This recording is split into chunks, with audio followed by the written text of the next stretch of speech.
Welcome to Collider Movie Talk for movie fans. I'm your host, Ashley Mova, and this is the daily show where we give you all the latest news from the world of movies, plus some insight into what it all means. Leading off the show today is Mark Ellis. Welcome one and all to the best movie news show in the entire galaxy. My name is Mark. We hope you guys had a great weekend. Lots of cool stuff to get to today, including a special announcement up top, and Ashley joining us on the panel are two people that are going to treat you as well as Drake would. Oh, that is so nice. Also here is Dennis. I guess everyone's all sad because there's no sausage party in the background here today. He left us. Also here, host of Jedi Council, Kristian Harloff. I like the sad tone though. I'm sad the sausage is gone. You do. I know.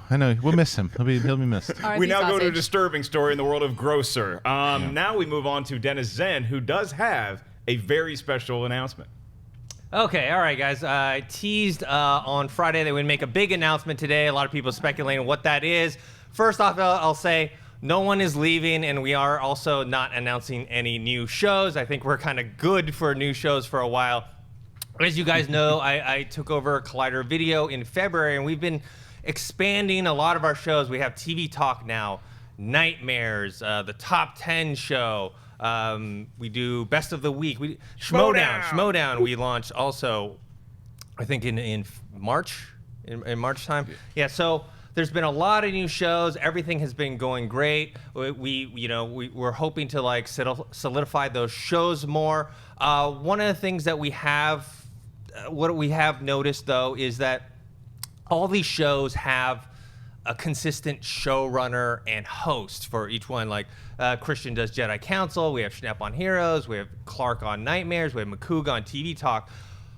And with Movie Talk, we've had Mark Ellis, Kristian, and myself kind of hosting and show running the show kind of in this kind of musical chair type fashion. And I think everyone's been doing such a great job with that. However, I feel like the focus and consistency of Movie Talk hasn't been quite all there the whole time because we're all working on different things. You know, we have the Schmodown, Jedi Council, all those other shows, and I'm overseeing the studio as well. So one of the things that we decided to address was this what I think is an issue in terms of consistency, and we thought about who can we get to come and take over as a host and a showrunner for the show. And we thought about a bunch of different people, but really there's kind of only one person that would be the best at doing this job. And I'd like to introduce that person to you guys. Hi, there he is. How you doing, everybody? Greetings and salutations. So this is, I'm sure, going to be surprising to a lot of people. And before we get into some specifics, I'm going to let you know that we are going to be doing a live Q&A stream at 12:15. Is that what we said? Yeah, 12:15 p.m. Pacific Standard Time on Collider's Facebook page. So if you're not following Collider on Facebook, go on over there, find it, follow it. We're going to be doing a live Q&A to answer a lot of the questions, but I want to just address a couple quick things here. One of the reasons I had to step down from running Collider Video was because there was just it was all consuming. There was just way too much, and I didn't have the time to work on the other projects and things that I wanted to work on. And this is one of the projects that I do and I work on. There's some others that you guys don't know about. And so when Dennis and Collider came to me about the idea of this, my first thought was, no, I can't. But the reality is, with Dennis being here and giving the leadership to everything else at Collider, the way he oversees the operation of the studio, the way he oversees, the flows of all the shows and stuff like that, with him there doing that means I can just focus on Movie Talk and do that. It's a totally different ball game for me. And so, we talked about it and we discussed it, and, a couple of weeks ago, we did a little test run to see if it's something I could still do. And we're going to be doing it. But, I think when you think about the situation when I left because of the overwhelming work. Since I've left and Dennis took it over, they've added like 4 new shows on top of everything else they were doing, and it's just become a ridiculous workload around here. I'm really happy to come on board, seeing the job that Dennis has done, the job that Kristian and Mark have done as well with everything going on those aspects of the network. It's exciting. It's great. We will be making some changes. We'll talk a little bit more about those as time progresses. But yeah, starting next week. Yeah, starting Tuesday. Just to let everyone know, on Monday is Labor Day here in the United States. We have that off. We're not going to have a movie talk. But starting next Tuesday, John will start hosting and show running. Yeah, and I really can't emphasize enough, the reason this is even possible for me to do is because of the incredible job the leadership here, headed up by Dennis, Kristian, and Mark, the job they have done and the leadership they give to everything else, so I can just focus on the one thing. That's what makes this possible. And I think is a testament to the job these guys have done over the past 6 months and the job they are going to continue to do moving forward.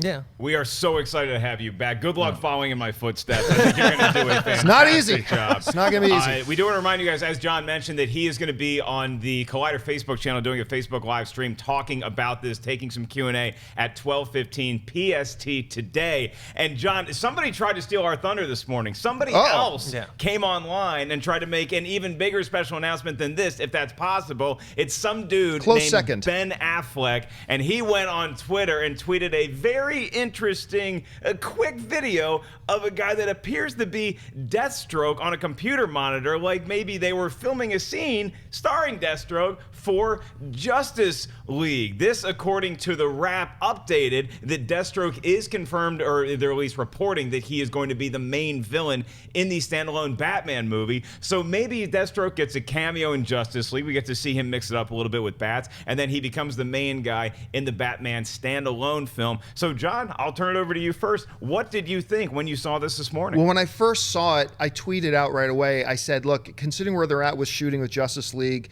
and I don't think it would be a fit, this feels like it would be for the Batman solo movie. I hope they don't feel like they have to shoehorn him into Justice League, because one of the things I think DC really needs to start doing with their films is worry about making the film that's in front of them and stop worrying about making their film as set up for 15 other things. I think they need to focus on that. All that out of the way, I also tweeted out, Ben Affleck will become an instant legend in my book if this turns out to be him trolling everybody as revenge trolling for the way the internet treated him when they announced him as Batman. If he did that, he is a god in my book. But no, it looks like this is happening. It's a perfect villain for a standalone Batman film. Are you kidding me? We already saw Batman fight Superman. Okay, now let's bring it back down to that more visceral street level. A guy like Deathstroke is the guy to do it. And look, I'm sure we're going to get a different Deathstroke than we got in the Arrow TV series, the one played by Manu Bennett. But if you want to get a flavor for how cool this character can be on screen, check out Manu Bennett's performance as Deathstroke, because it won a lot of people over, and I'm sure they're going to take this to the next level. And remember, this was shot on green screen because Ben Affleck went off the monitor and you saw the air conditioner and the green screen behind. So this is probably green screen, very much just test footage. This hasn't been shot for the movie. This is test footage. I'm super pumped. This is going to be awesome. Seeing somebody that can go physically toe-to-toe with Batman, this is just going to, I can't even begin to, I'm lost for words. This is so good, I'm at a loss for words. Well, somebody else at a loss for words is Kristian, because he hasn't talked much yet today. But Kristian, what do you have to say? Nothing. I think it's great. I think it's this is absolutely the villain that needs to be in the Batman standalone. I agree with John. I don't think that you should really stack up on Justice League. A tease is fine. Post-credit scene, fine. That would actually be great if they were doing it that way, because I think that Zack Snyder at this point has to concentrate at the story at hand, and alone it is a jam-packed with all the superheroes he's got to deal with.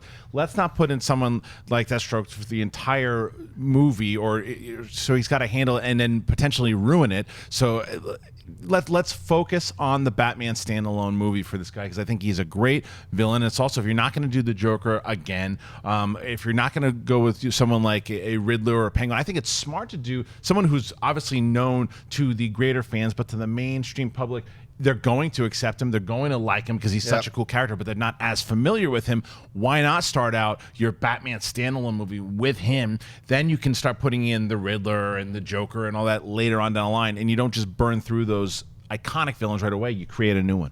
Dennis, is that how you see it? Kristian brings up an interesting point where everybody saw the Joker in Suicide Squad and said that's probably the guy to go up against Batman in the standalone movie. Having Deathstroke in there for this first Batman movie, is that the right play in your eyes? As long as they keep him as the main and only villain, I don't Right. want to see all these different villains coming in there. Also, I agree with John and Kristian. I think they should not have him in Justice League at all. Not a cameo, maybe a post-credit scene. Maybe Ben Affleck himself will direct a post-credit scene that they put at the end of Justice League, leading into a Batman solo film. But I don't want to see him in there. I mean, obviously, Deathstroke is not big enough a villain. We mentioned this on Mailbag the other day because there's rumors of Joker possibly being in Justice League as well.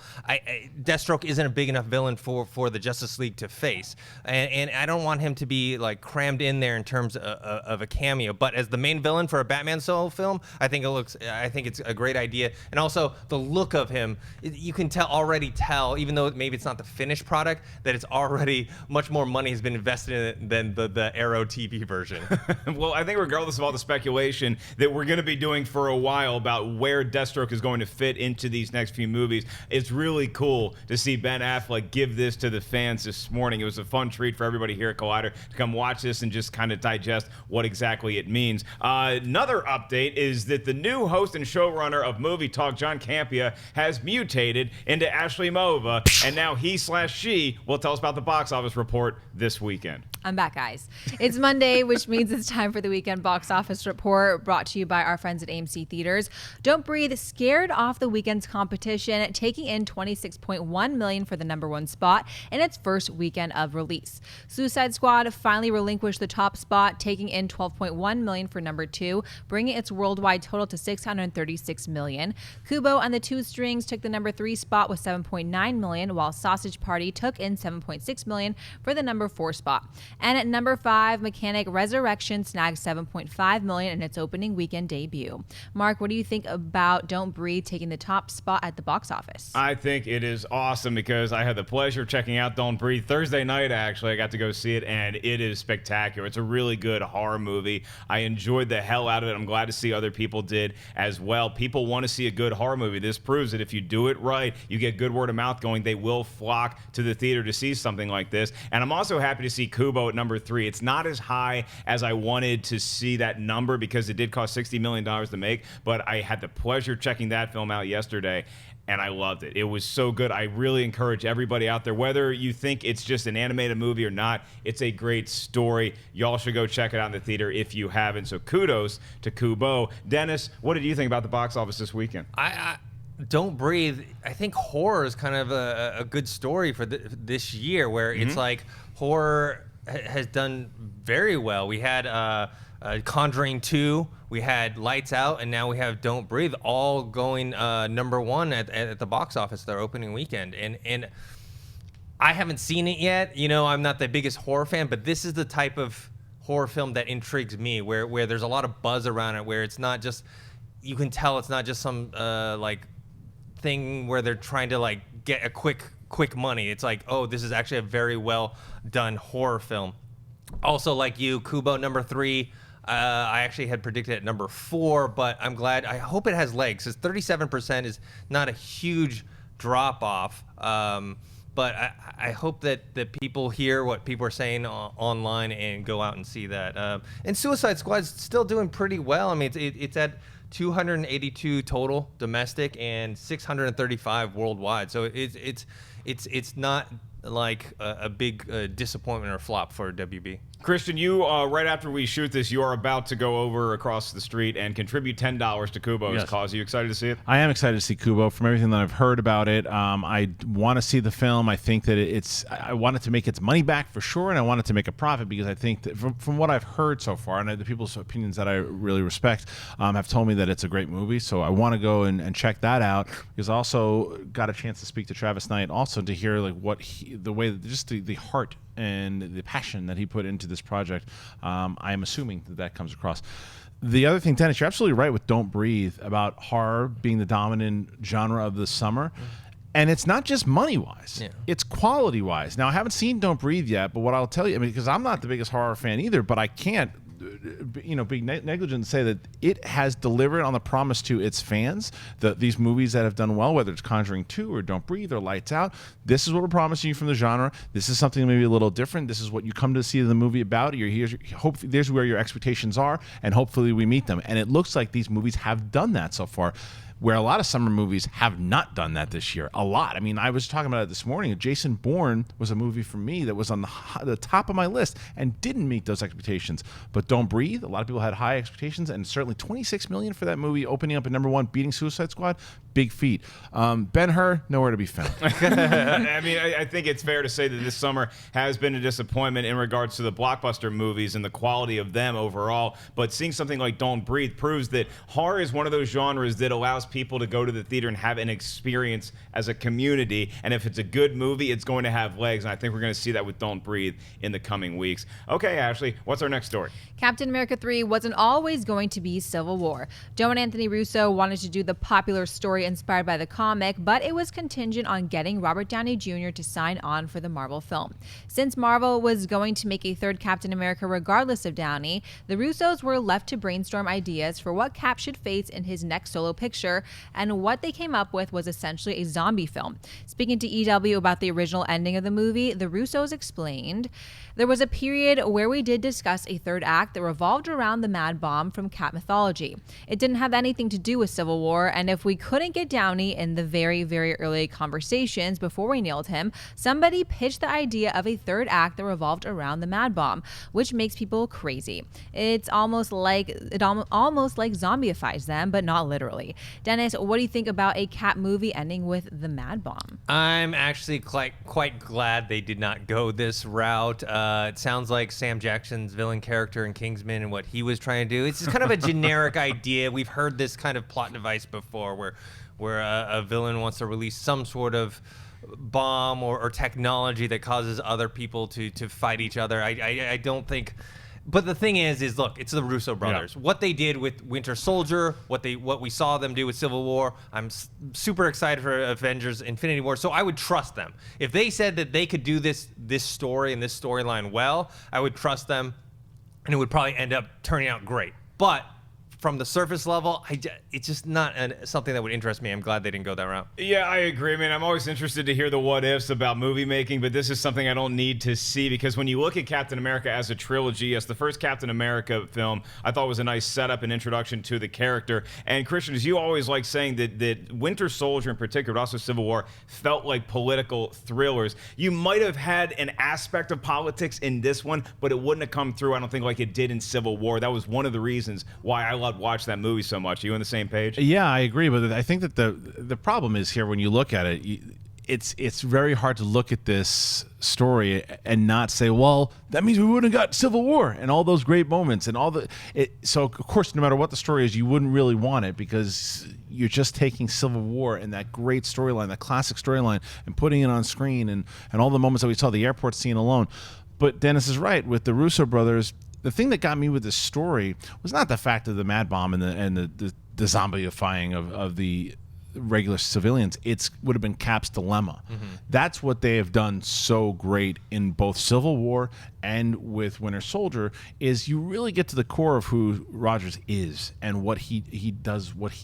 And I think that that story that they were looking at, it wouldn't just be about the fact that it's the Mad Bomb. It'd be about the inner workings of Rogers and what he'd have to go through and the struggle of him. So I think the story would have worked, and it would have worked well, just not as good as Civil War, because that just did things the same kind of way that we wanted the Avengers to kind of take our memory, our just have their nostalgia and our memories of watching these characters together. That's what Civil War did, and we get to watch them kick the crap out of each other too. So not as good as Civil War, but I still think they could have pulled it off. Yeah, while we love these movies because they are based on comic books, they're not like comic books in the sense that you get a new comic book every week for a long time. You don't get to make movies that often with these superheroes in them, so you got to make sure the story is 100% great, and having Robert Downey Jr. sign on to be in Civil War, I think, was the best of everything that this third Captain America film could have been. All right, we're staying in the Marvel Marvel Universe, but we're moving on to buy or sell. This is the part of the show where Ashley's going to give us a topic. We'll simply say whether we buy it or sell it, and then throw some elbows in the midst of our argument. What's up first?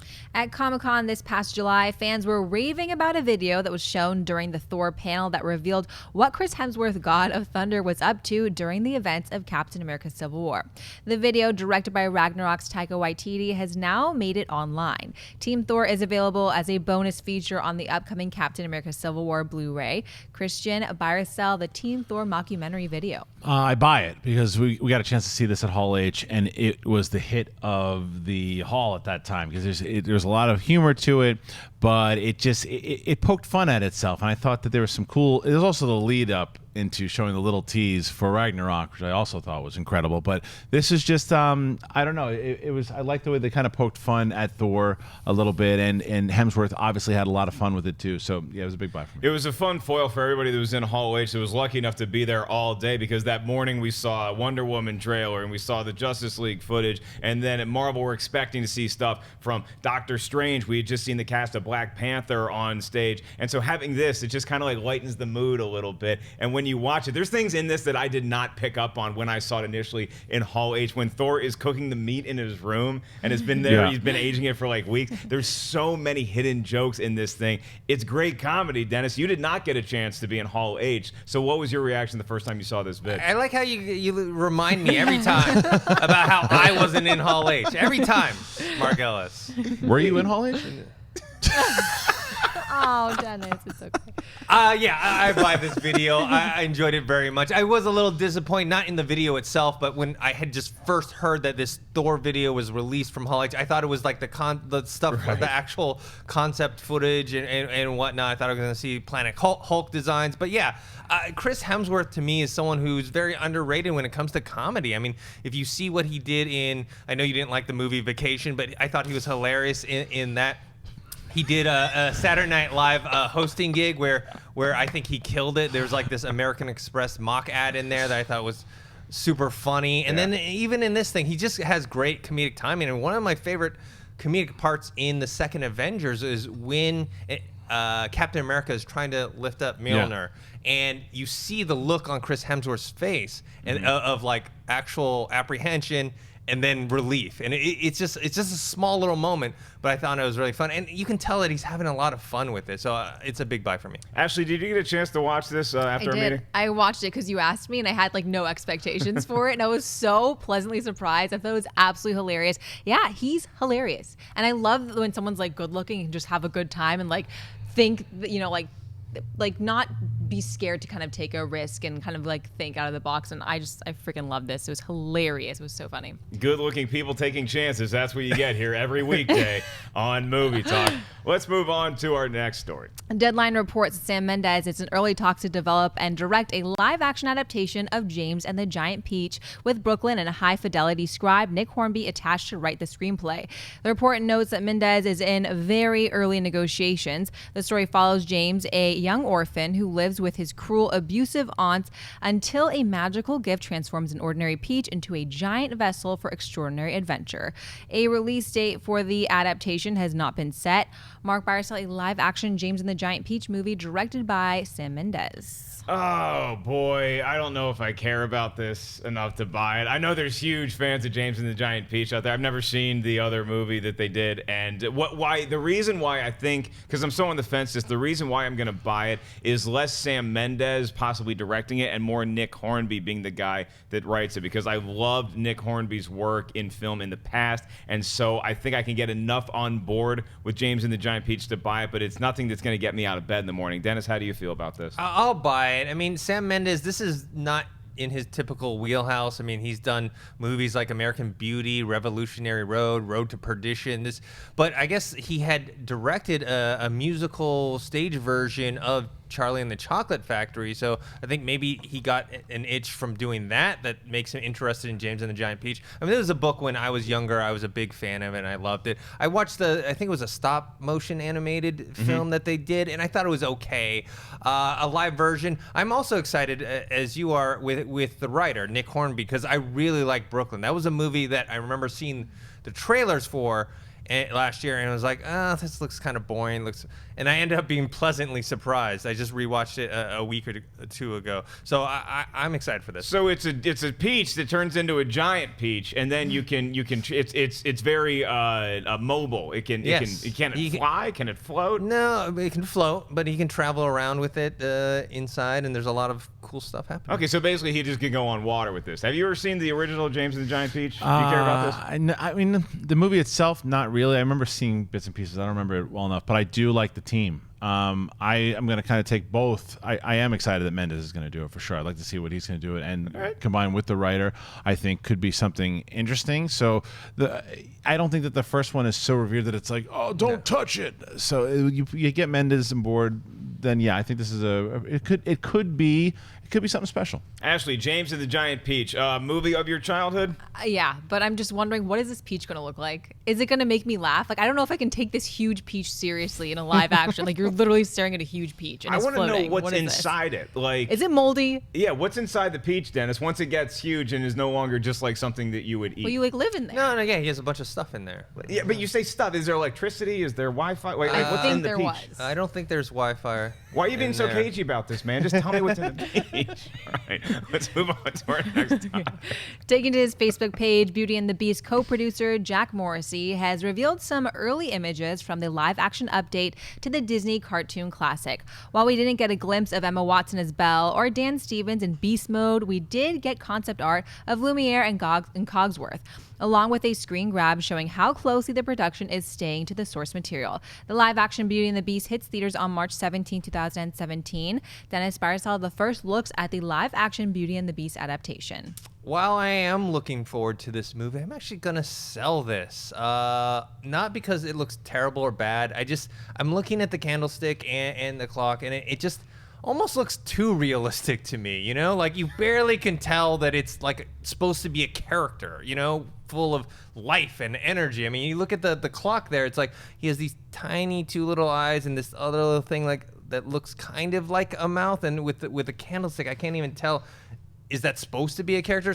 I'm pretty sure in motion, this probably is going to look great. But just from these still shots, I'm going to sell it. I think once they start flapping their gums, you might change your tune a little bit. I understand you can't get too much from just a still image, but I am going to buy this. I love the way that the candle and the clock look. And I also love those other two shots of them in the hall, you know, when they sing that famous no one, blah, blah, like Gaston. I love that scene from the original Beauty and the Beast. It looks like they've recreated that faithfully. So everything I've seen so far from this film, which is a very limited amount of material, I'm buying. How about you, Kristian? Dennis, you just grouched you didn't get into Hall H. This is a huge buy. Big buy. Look at, I've taken the role of Kristian Harloff, Mr. Grouchy Pants. You have taken Grouchy Pants Magoo, because I love this, because I don't think, because at Lumiere you haven't seen him talk yet. I think whether he's hiding his face or whatever he's doing, but the thing I love about the Gaston shot, I've seen that movie so many times.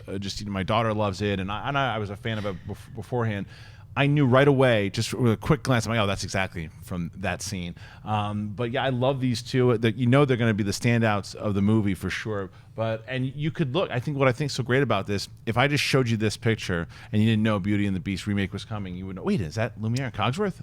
I love it. I think it's great. Actually, you know, somebody's done a lot of spy work over the years. You know, I'm laughing because the candlestick legitimately looks like a candlestick. Like there's nothing that's making me think that this is a live action version of the movie. Point. But like, you don't know what he's doing. He's hiding. Where is his face? Sometimes you have to blend into the background. He has to hide. Where is his mouth? It's gonna be there. He's not cute. Are you selling these images too? I sell them like wholeheartedly. Oh, Kristian and I left to defend Beauty and the Beast by our lonesome, and we are happy to do so. Okay, what's our next topic? According to a report from Variety, Denzel Washington is eyeing the lead role in Nightcrawler director Dan Gilroy's legal drama Inner City, which is being envisioned as a character study akin to Sidney Lumet's 1982 film The Verdict.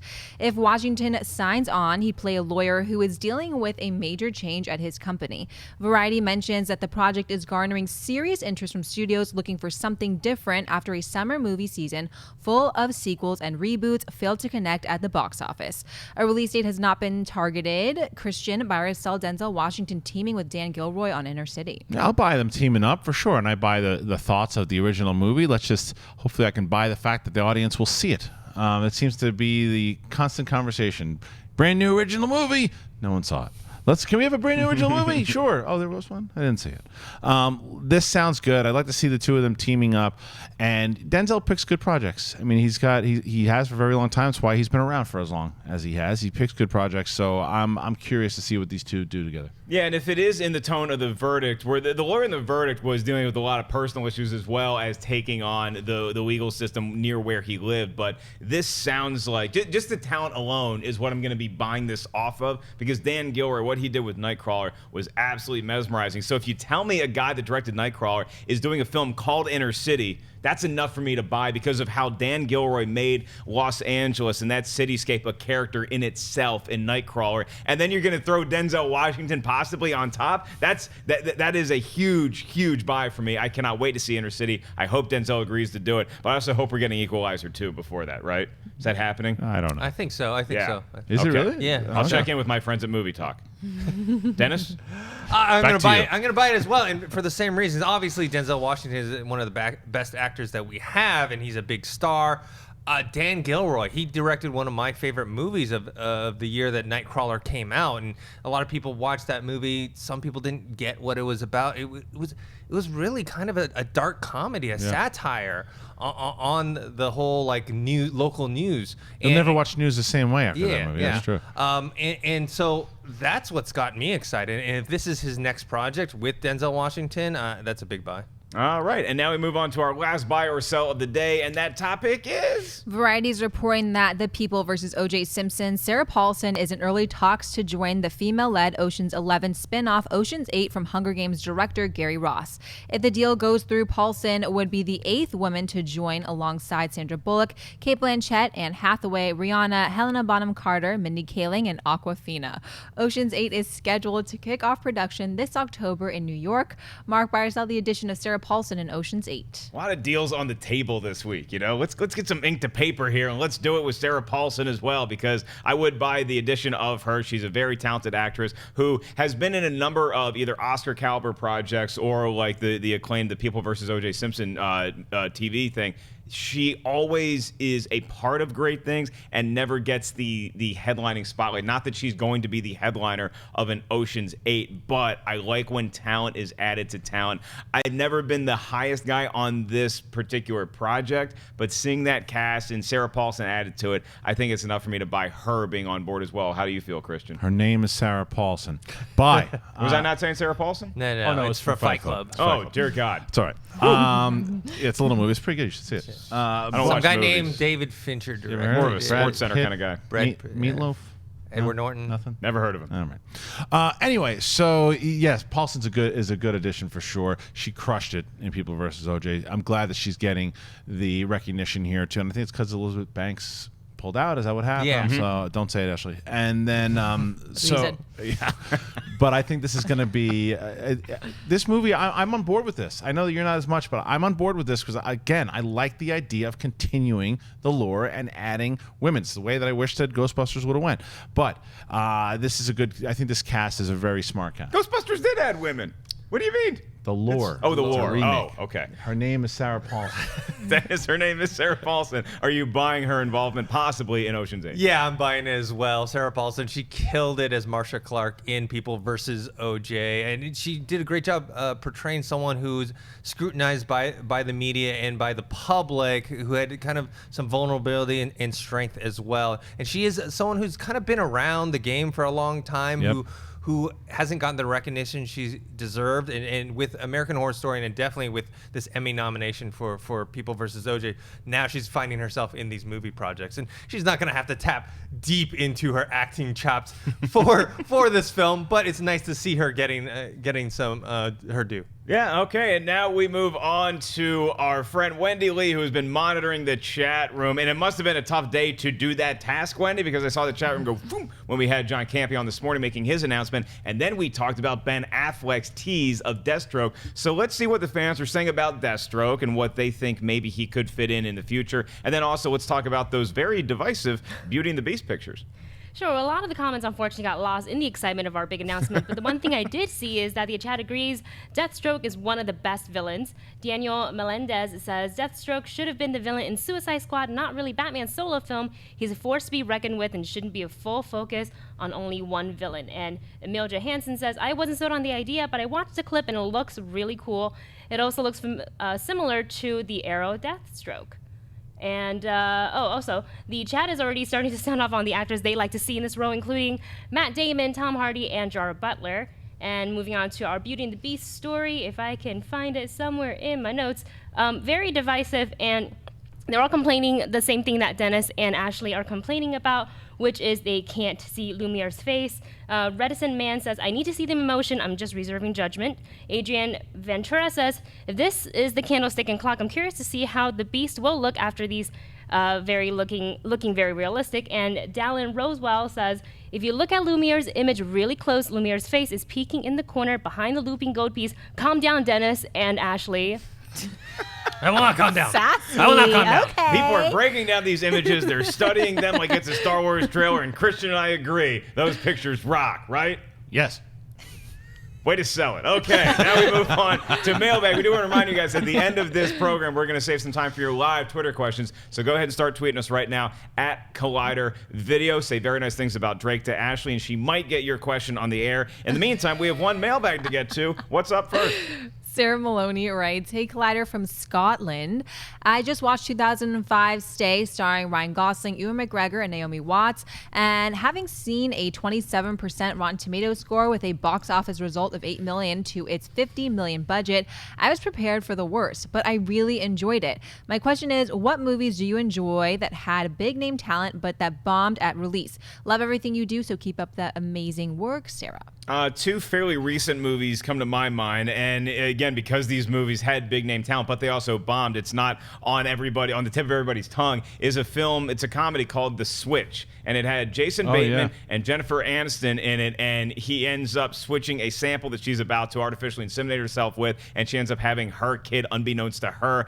It's a very funny movie throughout. Jeff Goldblum is in there as a supporting role and is hysterical. It's a really good movie. I encourage you guys to check it out. It came out a few summers ago, and for whatever reason, you liked it too, right? Yeah. We did. We couldn't understand why it bombed so bad at the box office. The other one that bugs me to this day is when it was announced, so Schwarzenegger, he had made a cameo in Expendables 2, and it's like, oh, he's going to start making solo action movies again. And he did The Last Stand, where he plays the sheriff who's the last line of defense between these guys who are caravanning down towards Mexico and across the border stands freedom for the rest of their lives. And only an old sheriff named Schwarzenegger can stop him with some help from his pal Johnny Knoxville. And nobody cared about the movie. Yeah. Nobody went to go see The Last Stand. It was a good action movie, so I encourage you guys, you want to laugh, check out The Switch. You want to see a cool action movie with a great star, check out The Last Stand. Kristian, what do you got? I got two. One that came out this year, The Nice Guys. It didn't necessarily bomb, but it didn't do as good as it should have done, and it had two big stars. You got Ryan Gosling and Russell Crowe, with Shane Black directing and writing that movie. It was a great movie and a standout of the summer, and no one saw the damn thing. It's a great movie. The other one is Dread, and it doesn't necessarily have a huge star in Carl Urban, but big enough. Granted, he didn't show his face in the whole damn thing, but it's a big name. It's Dread, a big name, and then you had Cersei Lannister in it also. It had some recognizable talent.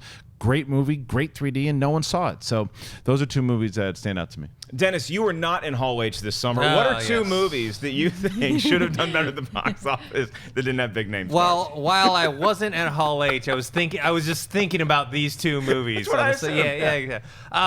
The Assassination of Jesse James, starring Brad Pitt and Casey Affleck. There's actually a lot of good actors in that movie, like Garrett Dillahunt. It's a film that had, Brad Pitt's a big star.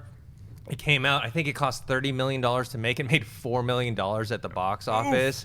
I thought it had some great performance. It is a bit of a long movie, and it's a Western, so it didn't appeal to the mainstream audience. But was that partially because of the title, that it was it's The Assassination of Jesse James by the coward Robert Ford? Should they have gone with a different title? Do you think that would have gotten more butts in seats? Maybe a little bit, but at the same time, it wasn't marketed very much. I think they kind of felt like, okay, this is not a movie that's going to bring butts in the seat, Especially Brad Pitt didn't look like Brad Pitt. They kind of messed up his face a little bit. The other film is Darren Aronofsky's The Fountain with Hugh Jackman and Rachel Weisz. I think also cost around $35 million, made like $10 million at the box office. It's a very divisive film. Where some people love it and some people hate it. I thought it was a very beautiful film and just didn't connect with audiences. All right, well, there you go. Hopefully we gave you guys some picks. If you have not heard of or seen these movies yet, check them out. You got the Movie Talk stamp of approval. And now we move on to live Twitter questions. Okay, Ash, you've had a little bit of time to pick out some tweets. What are the kids saying today? Dwayne Harrison writes, how do you feel about movies opening up in theaters and in pay-per-view at the same time? It's an interesting marketing strategy that has been employed a lot in recent years, and I think it's the wave of the future, to be honest with you. Besides my dream of one day having screening room in my place, I think it makes sense for a smaller film. You want to get as many eyeballs on it as possible, and you're still making a buck either way. So if you go with a theatrical release, that helps. If you think that your film is worthy of award consideration, it's great to be in theaters, especially in Los Angeles and New York. But if you don't think that your film is going to get wide distribution and be in a lot of theaters, if it's only getting played in a select few amount of theaters in big cities or maybe even just 500 theaters, it would make sense to get the maximum exposure possible. So you would want to do it on demand as well. And as somebody who goes to the movie theater a lot to see movies, sometimes it is nice just be at home, hit the button, and just watch a new movie that has just come out. How do you feel about this marketing strategy? I think it can work for certain movies, and especially these smaller indie dramas. And I think maybe they should look into doing something where they figure out, okay, where's this movie playing, right? And then within a certain distance, if you're not within a certain distance of a movie playing at a theater, then you have the ability to purchase it and rent it online. And I think that makes the most sense, because if you're, let's say, 200, 300 miles away from the nearest theater showing a particular movie and you want to watch it, I think they should make it available for you. Yeah. Kristian? I agree with that. I think that, for example, like Hell or High Water or something is a movie that I think that's we can see it. Yeah. People in New York can see it. It's hard for a lot of people to see the movie, so I think that's a great idea. Is if for certain areas that you know you're not going to be releasing it, make it available on demand. Make it available streaming. Because even like last night, I was browsing through my for Amazon, and Bloodfather is on there already too, and I'm going to check that out because I really want to see that movie. And I was like, okay, good, because I know there's not a lot of theaters around here playing it, so now I can just watch it at home. So it's convenient, it's smart, especially for award situations. So yeah, for consideration, I think they should do it. Do y'all think we're going to see this becoming a trend with even bigger movies that do get a wide release also available on demand at the same time, or do you think it's going to be capped at those smaller pictures that don't get the wide release? Smaller, because the bigger ones have to make up their budget. They've got to, they got to try to get more money coming in for the multiple families and people coming in to see the movies to add to that money that they've spent on the budget. Also the theaters. I mean, the theaters Right. are not going Right. to allow. I mean, they might be able to work out a deal with these smaller films where, okay, we'll show it in our movie theaters as long as we get some sort of cut at the home. But in terms of these big budget ones, I think that's what drives people to go to movie theaters, are these big tentpole films. Right, and until Screening Room comes out, which at that point, party at Ellis's apartment. All right, what's our next question? Are you going to charge us to get in though? Yeah. I'm going to he charge is. some people. He is. Dennis, it's $20 Yeah. because he What about poo-pooed the me? idea early on. You can get in for the normal price of $10. Kristian can come over for $5 because he's a schmo. So it's it's a fair You are deal. so rude, What I'm Mark. offering Ellis is people. also charging to get into the bathroom too. Like if you want to use the bathroom while you're there at his house, like he has like one I of guess those I'm little going to pee things on your there. carpet then. We've experienced that before with the dog, but never had human pee on the carpet as far as I know. There's so. always a first for everything. All right. Okay. You wouldn't Albert- notice. Okay. That's not dog pee at all. All right.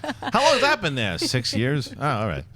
Okay. Albert Rodriguez writes, how and who decides what order to talk about the daily topics? Oh, well, that is way above my pay grade. It is a nice collective of ideas here at Collider, how we decide it. And I think usually we're on the same page as far as like the biggest news story that we think we want to bring to the masses. And so when you have something huge like Ben Affleck doing the Deathstroke thing this morning, or even a different ending for Captain America, those tend to be the ones that we like to stack up at the top of the lineup. Dennis, is that how we have been doing it? Yeah, I mean, we pull together stories collectively, and then whoever's hosting for that particular day, whether whether it's you or Kristian or myself, then we kind of decide what that order is going to be. But I mean, John, when he's going to start doing Mondays through Thursdays, that's going to be his role, and I'll be doing Fridays. And a huge shout out to Mark Riley, too, who a lot of times cobbles all these stories together and can give us the rundown the day before, so we kind of know what our game plan is going to be going into the next day's events. And then you wake up the next day and you have 3 new trailers and you have all this news that you got to talk about, but it's fun problems to have. So a little bit of insight into how we do things. All right, let's do 2 more Twitter questions. Okay, a ton of people are talking about Deathstroke, and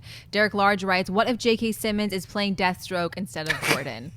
Look, I'll take J.K. Simmons as anything. If you saw those pictures of J.K. Simmons at the gym whenever those were taken, you know that guy can be a superhero or a supervillain in addition to Commissioner Gordon, but I think I'm pretty happy with him as Commissioner Gordon. I think you're going to see Joe Manganiello cast as Deathstroke, and there's already rumors that he's running around in London. He got himself a little bit of a haircut, so I think you'll hear that Manganiello's been cast. But then is Joe and J.K. about the same size biceps, so would you be up for J.K. Simmons possibly as Deathstroke? I love J.K. Simmons, but as Deathstroke, no way.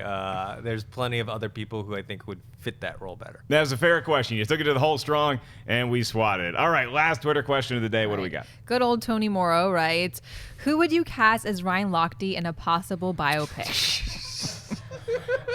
It is a fair question to ask, Tony. And it's an interesting story. I'd like to see that as a movie. Don't go running too far, Tony, because we may get you for that casting call as well. I think for Ryan Lochte, Shia LaBeouf is not a bad play, though, Kristian. That is... He's just too little.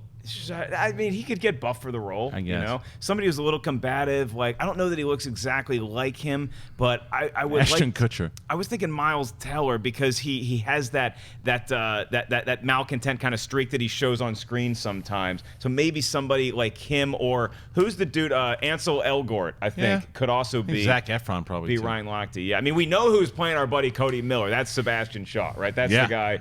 He's already been cast as Cody Miller in the story of Team USA. Dennis, who is going to be playing Ryan Lochte? And then I'll also throw Michael Phelps to the panel before we say goodnight. Yeah, Ryan Lochte, bag of rocks. I don't know. this mouse, this drink, this pair of sunglasses. That's who's going to play him. They could all win spelling bees against him. Yeah. As a bag of rocks. That is amazing. Ooh, okay, no, I got Lochte. Who? Hayden Christensen, ladies and gentlemen, for Ryan Lochte. Anybody got a good Phelps? Got a good Phelps. Going once, going twice. Ashley, you saw him at the VMAs last night. Michael Phelps was there, talking about his love of hip hop. No, it was in New York. I was watching it. I don't know what happened. I don't know. If nobody comes up with a name, you know who we got to give it to. Who? Dave Franco. Daniel Day-Lewis, congratulations. You are playing Michael Phelps. We're sure going to be method and wear a Speedo for 3 months, and you're going to be fantastic. Someone suggested Nick Cage. That would be so good. I got to go swimming. I wouldn't hate that either. I saw that movie, The Family Man, this weekend. Great movie. You never seen it before? Yeah. Oh, it's Brett Ratner directed. Really good movie. Unbelievable. Nicolas Cage, Don Cheadle. Good flick. Check it out. All right, that does it for us here on today's very action-packed episode of Movie Talk. I want to thank everybody both behind the scenes and up front here with me. First of all, Dennis Tzeng, where can the kids find you online? You can find me on Twitter at ThinkHero, on Instagram, dennis.tzeng. We move on to Kristian Harloff. Where can the kids find you? Twitter and Instagram at Kristian Harloff. And if you already haven't retweeted the John Boyega interview thing there where he said he's going to do Jedi Council, it's pinned to my Twitter. It's like 3,200 people already did it. Keep retweeting that thing. I think we're going to get him. I feel like we're going to get him. We want Finn on Jedi Council. And make sure you guys also check out Kristian and I whenever we host the Movie Trivia Schmodown. That's every Friday afternoon on Collider's YouTube channel. Wendy Lee, where can the kids find you? You can find me on Facebook Live watching John Campea answer some questions and answers about his return to Movie Talk. That's going to be at 12:15. And also on Twitter, Instagram, and Snapchat at Wendy Lee Zaney. Miss Ashley Mova, how about yourself?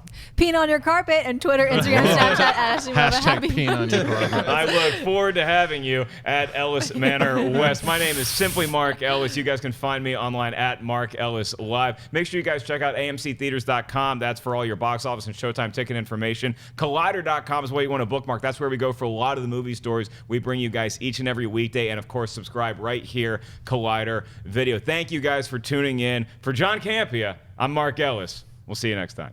Hey guys, if you like this video, click the thumbs up button. Also, make sure you subscribe to our YouTube channel. It'll help you stay up to date with everything we've got going on here at Collider.